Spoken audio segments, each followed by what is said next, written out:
SYL मामले को लेकर बड़ी खबर सामने आई है। सुप्रीम कोर्ट के निर्देश के बाद पंजाब और हरियाणा सरकार की SYL मुद्दे को सुलझाने को लेकर दोनों राज्यों के मुख्यमंत्री चंडीगढ़ में बैठक करेंगे। 14 अक्टूबर को ये बैठक होगी। जम्मू कश्मीर में NIA की छापेमारी जारी है। पुलवामा, शोपियां, पुंछ और राजौरी जिले में NIA के छापे पड़े हैं। ये छापेमारी टेरर फंडिंग से जुड़े मामले में है। जमीयत-ए-इस्लामी से जुड़े लोग और कुछ सरकारी कर्मचारी पर छापेमारी हुई है। ज्ञानवापी श्रृंगार गौरी मामले में 2 अलग अलग याचिकाओं पर सुनवाई होगी। 4 वादी महिलाओं द्वारा कार्बन डेटिंग की मांग पर सुनवाई होगी। जिला जज अजय कृष्ण विश्वेश की अदालत में सुनवाई हुई। दूसरी सुनवाई कथित शिवलिंग की पूजा पाठ की मांग से संबंधित है। सिविल जज senior division fast track court Mahendra Kumar Pandey की अदालत में सुनवाई हुई। सुप्रीम कोर्ट ने सत्येंद्र जैन की याचिका पर नोटिस जारी किया है और ED को इससे पहले जवाब दाखिल करने के लिए कहा है। जैन के वकील मुकुल रोहतगी ने कहा है कि जज ने मामले की सुनवाई के दौरान एक भी फैसला हमारे पक्ष में नहीं दिया। जज कभी सवाल करते हैं, कभी सवाल नहीं करते। अगर जज सवाल कर रहे हैं तो वह बाइज्ड हो गए।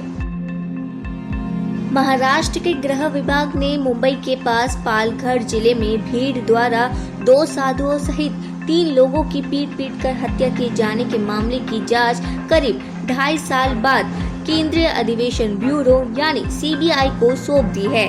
इस मामले की जांच अब तक राज्य आपराधिक जांच विभाग मतलब CID कर रही थी। प्रदेश के गृह मंत्री देवेंद्र फडणवीस इस घटनाक्रम की पुष्टि की।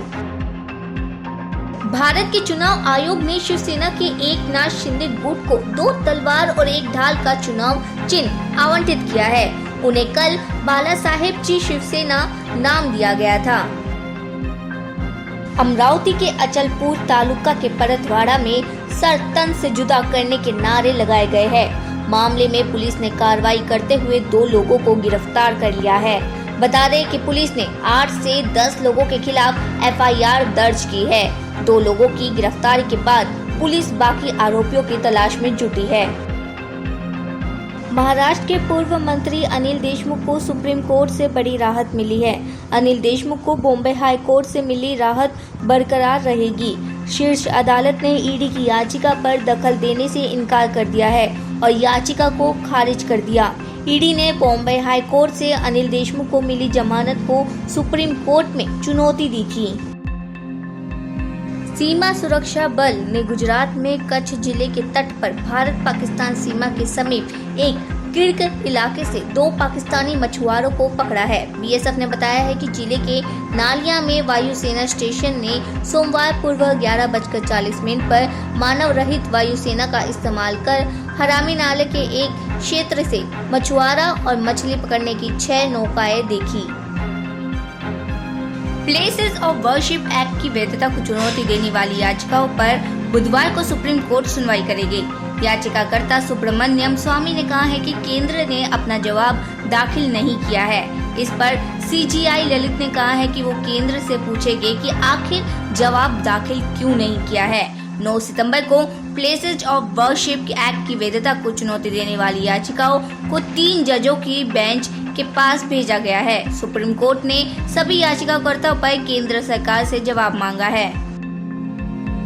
भोपाल गैस तराजदी मामले पर पीड़ितों के लिए अतिरिक्त मुआवजे की मांग करने वाली क्यूरेटिव याचिका पर मोदी सरकार आगे बढ़ेगी। केंद्र सरकार ने सुप्रीम कोर्ट में अपना रुख रखा है। AGR वेंकटरमणि ने कहा है कि पीड़ितों को अधर में नहीं छोड़ा जा सकता। 20 सितंबर को सुप्रीम कोर्ट ने केंद्र सरकार से पूछा था कि पीड़ितों को मुआवजे बढ़ाने को लेकर दाखिल क्यूरेटिव याचिका पर उसका स्टैंड क्या है। मुंबई पुलिस की अपराध शाखा ने मंगलवार को जबरन वसूली के एक मामले में अंडरवर्ल्ड डॉन दाऊद इब्राहिम की D कंपनी से जुड़े 5 लोगों को गिरफ्तार किया है। पुलिस के एक अधिकारी ने यह जानकारी दी है। उन्होंने बताया कि पुलिस के जबरन वसूली रोधी प्रकोष्ठ ने हाल ही में गैंगस्टर छोटा शकील के बहनोई सलीम कुरैशी उर्फ सलीम फ्रूट और कारोबारी रियाज भाटी को रंगदारी के एक मामले में गिरफ्तार किया था। सभी पर महाराष्ट्र संगठित अपराध नियंत्रण कानून के तहत मामला दर्ज किया था। बीड़ बीजेपी अध्यक्ष की लाश घर में मिली। महाराष्ट्र में बीड़ के बीजेपी अध्यक्ष की लाश घर में मिली है। भगीरथ बियानी ने खुद को गोली मारकर आत्महत्या की। केंद्रीय कैबिनेट और CCEA की बुधवार को सुबह 10 बजे बैठक है। कहा जा रहा है कि इस बैठक में रबी फसलों की MSP पर फैसला हो सकता है। इसके अलावा MSP 9% तक बढ़ सकती है और सबसे ज्यादा दालों की कीमतों में बढ़ोतरी हो सकती है। हरियाणा के मुख्यमंत्री मनोहर लाल खट्टर ने मंगलवार को कहा है कि किसानों द्वारा पराली जलाने की घटनाओं को रोकने के मकसद से प्रदेश सरकार द्वारा किए गए प्रयासों के अच्छे परिणाम मिल रहे हैं। उन्होंने बताया कि राज्य में इस मौसम में अब तक धान के अवशेषों को जलाने की सिर्फ 81 घटनाएं सामने आई हैं। मुख्यमंत्री ने कहा है कि उनकी सरकार ने त्योहारी सीजन से पहले प्रदूषण को रोकने के लिए केवल हरित पटाखों के उपयोग और बिक्री की अनुमति दी है। अंतर्राष्ट्रीय मुद्रा कोष ने 2022 के लिए भारत के विकास दर का अनुमान 6.8% और 2023 के लिए 6.1% अनुमान होने का लगाया है। वर्ल्ड में सबसे ज्यादा GDP विकास दर भारत का दिखाया है।